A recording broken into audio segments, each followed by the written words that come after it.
Hi, everybody. Welcome to the first fireside chat of the day, which is with Claudia Cafeo, who is the founder of Floxies, a community for women in UX and UI. And that community now has 1,500 members. And that led on to her role where she is community manager at NoCodeOps. But I will let Claudia tell you more about that. Hey, Claudia. Hi everyone, happy Thursday. Nice. How are you doing? All good, all good. I mean, this has been a highlight of my week. I love community. I mean, we do it every day, like everyone here. And so to have just one day where you can focus on what you love and just share that knowledge with people is absolutely fantastic. So thank you so much for having me here. Oh, love to hear it. Well, let's start with your community genesis story. How did you get into community management? Tell us. Yeah, that's how much time do we have? I know this is a first chat. So I've told this story, so many times. I'm sure most of people know, but flashback to 2020, so COVID, just like many people in the world. I was a primary school teaching assistant here in London. If you live or if you're from the UK, you might have noticed, that working in a school or hospital or anything public during the pandemic was absolutely chaotic, just to say the less. But so it was really hard. It was really stressful for me to work in a school during that time. And just like everyone else in the world, I guess I had a chance to stop and think about my own life. I needed a change because I had been helping people for the past 8 years back then, and I just reflected on my own life, and I just thought, okay, what else can I do? How can I scale this up? How can I help more people? How can I reach more people? And so I've always been quite a creative individual myself. I've always loved design, art, creativity, but I was never able to pursue that career because I come from a very traditional background where women, they need to study what a sort of career that would lead them towards a secure and safe job. And so back then, obviously, I'm talking to you about like 15 years ago, 20 years ago, when I was at school. So I followed the traditional path. I became a teacher, but I've always wanted to get into the tech space. And so I guess that's how it started. During school, after work, I started looking at potential careers out there, and I came across this role of a UX designer, which to me really connected with what I was doing at school in terms of like transferable skills. I found it to be really interesting. And so I started studying UX UI design on the side after work, and then Webflow came along, fell in love with it. But I soon realized I was feeling quite overwhelmed from all that knowledge. I was feeling lonely. And I started outreaching online on social media for some mentors or, to just get some help. And again, as a woman, it hasn't been easy. We have to face so many challenges, pay disparity, underrepresentation, harassment, sexism, all of that. So, nevertheless, I come from a point of view that if you want to do something, you have to focus and just like look straight at that goal and try it all to achieve it. So, I'm quite stubborn. Um, and so, I guess, I didn't let those challenges stop me.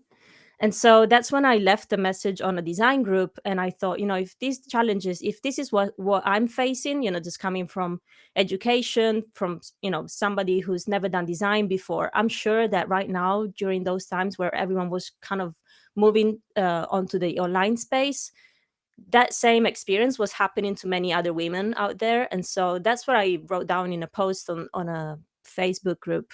I was like, hey, this is Claudia. I'm a teacher, but I would love to become a designer, and I'm studying this thing by myself. Are there any other women that would like to maybe join me, and we can study it together? We can be on this journey together. And so from that single message, I got about 70 replies. And so definitely I realized, there was a need there for a space like Floxies to be alive.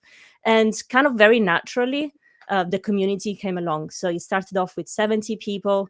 And then in a year, just what you were saying, we got to 1,000 members. And I've always been, quite a nerd myself, a gamer. So I opened up a Discord server because that's, what I was familiar with, and kind of structured and built the community together with the people inside of the community. So I guess, that's a very squeezed up story of how Floxies got started and how I eventually became a community manager. Yeah, definitely. And how did your role at NoCodeOps come about? Right. So that year working at Floxies, so I was doing Floxies on the side after work. I just loved it so much. It got the whole of me. And so I put a lot of effort, a lot of time into building Floxies. We were hosting webinars every week, events. We were active, very active, and we were getting more and more people joining us, which was great. And so I guess all of that positive noise around the community and the thing that we've built together, and also Webflow gave us a lot of recognition, which is amazing. I guess all of that good work attracted the attention from Philip Lakin, CEO at NoCodeOps, who then reached out to me on LinkedIn and basically offered me a position as a full-time community manager there. They were coming from a newsletter with like 10,000 people, and Phil was like, hey, we really need to get a community going, and we love what you've done with Floxies. Would you like to interview? And so, I went through the whole process, and I can happily say I fully transitioned into community management from that experience. Amazing. So what are some of your engagement tactics that you use? Because I know you've got one that's slightly unusual that people will enjoy hearing around.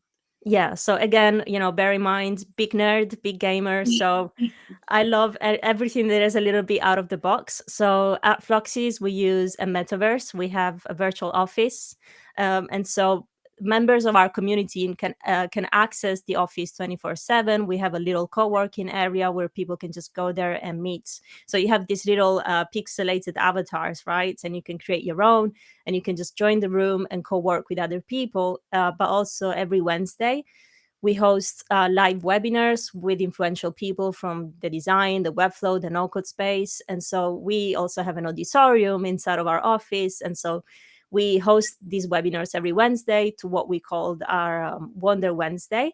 And yeah, people seem to love it because it really convey that sense of belonging. Like you're all together in a room, even if you're just like a little avatar, but just the fact that you can kind of like transpose yourself into something else, like a 3D pixelated thing, it just gives you the extra layer of, hey, yeah, I'm here in a room with, I don't know, other people. So it's just different, from your usual Zoom call. Yeah, and it is perfect for your audience as well. Absolutely. I've never been into the metaverse, so I'd be happy to show you. you have to show me one day. But is it a lot to manage, or you create it and then it grows itself? So if you ever played Sims, Yeah, you can just like again be a little nerdy there and just like create your space however you want. You have to know a couple things about building a map. There's some, it depends how kind of like how deep advanced you is want it? to go with it. You can start with the template as well and just like go live with it. But it's very easy to set up. So if anyone here, would like to have a look, I'm always very happy to show people around and give them some tips. But Yeah, yeah. I think so. I think you'll get some takers for that. And obviously, on top of that, we use Discord, which has all these features integrated within the platform. And so I host weekly kind of hangouts with the community where we just discuss any topics that might come up. We have show and tells, so people can show us their product and their projects as well. It depends because obviously I manage those two communities. So the strategies might be similar, but obviously the content is very different. So it's beautiful to see how everything can be connected and linked together, but it's also very important to always think about the audience that you're trying to serve as a community manager. Really interesting. Thank you. What advice do you have to other community leaders out there? Always be passionate about what you do. Always feel like, always nurture that little flame. So if you're in community management, it's because you love people, right? And so I always manage my communities under like the three key features or three skills that I think are super necessary. So like be kind, yeah, use a lot of empathy. So be inside of your community. Don't assume, don't waste time, I guess, assuming solutions for your users. Just be inside of your community and talk to them and listen to them. So be kind, empathy, and listening are like the three main skills that I think should be really the core of your build. And so if you have those three skills, if you feel them as part of who you are, then always nurture them, always have that little flame going. Because when you start adding on top of that, obviously it depends, you know, communities have all different paths and, you know, different kind of perspectives and point of view. It depends what kind of community you're managing, but always bear in mind why you're there. You're there to help people, you're there because you like people, you're there because you're trying to provide value, you know, for someone else. And so always remember that, and always let that feeling lead your everyday work. I think, you know, that's the main thing that helps me, because sometimes it's very, very easy to think about or get squashed by big words like KPIs and how do you align your community to your business, you know, and all those kind of like, do you have any SOPs, all those little acronyms that can be a little scary. But at the end of the day, you're building a community with people and for people, and so that should be your your first thought and the feeling that leads your profession. I love that. It really speaks to the soul of a community manager. I know we've got a few questions in, so I'm going to hop over because I think we've got time just to do a couple. Yeah, this was quick, you know, quick I chat. know it goes quick, doesn't it? Which metric do you use to track engagement is the first question. Yeah. So again, Discord has a feature that lets you analyze analytics, so like insights of your community. So that's built within the platform, and so I can track retention of new members that have joined. I can track conversations, and I can see, okay, this week we didn't get as many messages in the chat compared to last week. So it's really helpful to have such a tool with integrated analytics, I would say. So that's what I use. But you know, I never make tools a thing for community, because people often ask me like, what's the best tool to build community? Well, that's very subjective to your community. I can't say, you know, Discord is going to be great for you. I love it, but it depends what kind of community you have. So never make it about the tool. Always, you know, go back to why you're doing it and who you're doing it for. That's brilliant advice. So next, do you develop partnerships and collaborations in your role? Yeah, I do. Because again, I love people, so the more the merrier.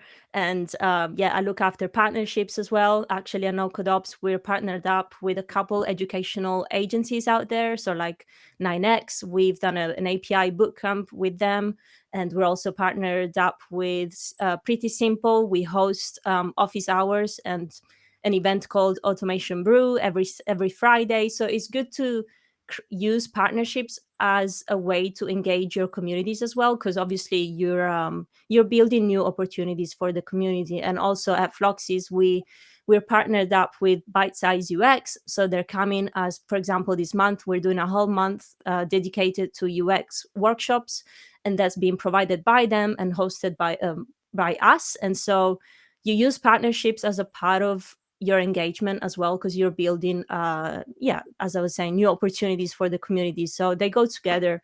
And it's hard, you know, when you're just one person like me, you have to, you know, wear so many hats. But I'm sure many people in the audience here might be in a similar position. So yeah, I hear you guys. Yeah, social media partnerships, events, it's all part of the job. It is, isn't it? It's a busy, but we learn so much. It's very Um, busy. and then one last question we've got is, how do you keep yourself aligned with your values? So when you were talking about values earlier, how do you keep yourself aligned? Yeah, I guess there are days that can be really hard. And so, just, you know, when I was saying you can feel overwhelmed, especially if you have to wear so many hats and look after so many things, that you start losing track on what really matters. And so just going back to what I was saying, it's really nice. It could just be a message from one of your community members that really brings you back into that space. Just like, somebody saying to you, hey, Claudia, just wanted to tell you that this community changed my life, and all of a sudden you remember why you're doing what you're doing. And so that's how I stick to my values. I always look at the effect that what I'm building is having on other people, and that is what fuels me and what fuels my heart. So Love that. Love that. Always bring it back to your heart. So nice. Awesome. Well, we're nearly at time. We've got a couple more minutes if anyone else has another question. So we've got one more come in. So we've got 2 minutes for it. So how do you ignite conversation in the community? Yeah, that's a really good question. So we started doing, once again, you always ask I always ask for feedback to my community members. I always ask them, hey, this is great that everyone's here, but what can we do a little bit more of, for you? Like, what would you find more valuable? So something that came up in both communities was to have a weekly check-in. So every Monday, I post a weekly check-in with a little template for people to fill in, such as, how are you doing today? What will you be working on this week? Is there anything that we can help you with? And what will you do for yourself today? Because I always make sure that people balance, work life. They have that work-life balance. So I always ask them, what are you going to do for yourself this week? And so that's been really nice to see, to have that little routine every Monday, especially because Mondays are Mondays. And so you need to have something a little bit fun. And so that's been working really, really well to spark conversations. So then I can go back to them, say on a Thursday or Friday, and say, okay, so that thing that you were meant to work on, how's that going? Just like keep them accountable, be their accountability buddy. So it just sparks more conversation from that single routine, which is really nice to have. And again, it generates that sense of being comrade, just like all together. Yeah, lovely. Sometimes the simple rituals is all you need. And I love that you're encouraging community members to ask for help, because sometimes you need to nudge people to ask for help. They might be thinking about it, but they need to be given a space or a channel to ask. So I love that you're doing that. Yeah, and I always say to them, I always remind them, like, never think that something that you're sharing might sound stupid, or, never think that, because anything you share, somebody else might find really valuable. So anything that you share is a growth opportunity for someone else. So I always make a point of reminding them of that. And I don't know who's in the audience, but hi, everyone. Nice. Well, that does bring us to the end of our 15-minute session. It flew by. Thank you for sharing so much amazing advice. But I think I'm going to take away the always stay true to your heart and your purpose as your guiding light. I love it. Thank you. Oh, my pleasure. Thank you for having me.